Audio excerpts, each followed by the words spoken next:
Les couvercles à fermeture à came, appelés twist-off, sont en fer blanc. Ils existent en plusieurs tailles et coloris. D'où leur nom, ils n'ont pas de pas de vis, mais des cames, comme l'indique la flèche rouge. Les couvercles twist-off sont fabriqués pour une utilisation industrielle et non manuelle, car ils sont fermés mécaniquement dans l'industrie à grande échelle. Toutefois, nous offrons à nos clients la possibilité de les acheter en petite quantité et de les utiliser en fermeture manuelle.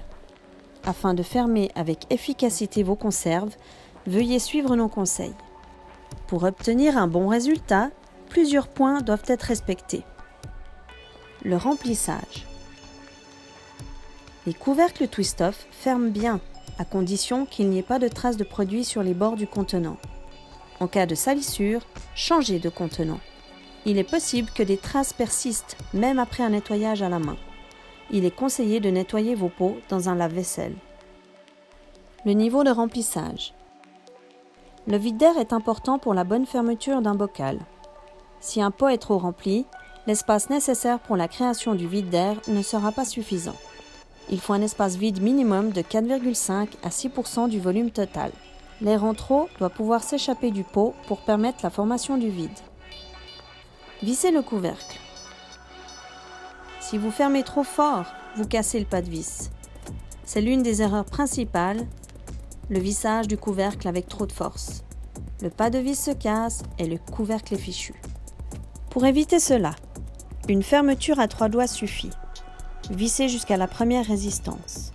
En général, divisez par 10 le chiffre du TO pour connaître la distance idéale de vissage. Faites le test vous-même en mettant des marques avec un feutre.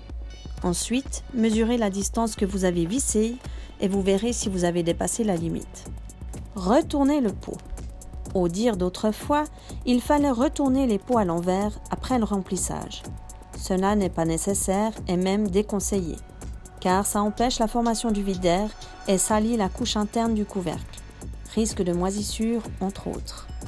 Utilisez le four. Les couvercles à esbaux réduits ainsi que les couvercles pouvant être stérilisés devraient être préchauffés au préalable avec un appareil à ventilation, par exemple un sèche-cheveux, ou dans un four entre 50 à 60 degrés.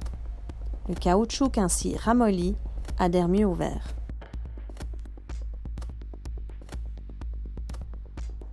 Certains produits nécessitent des couvercles spéciaux. Vous en apprendrez davantage dans notre prochaine vidéo, les couvercles twist-off spéciaux. Pour la visionner, cliquez sur ce lien.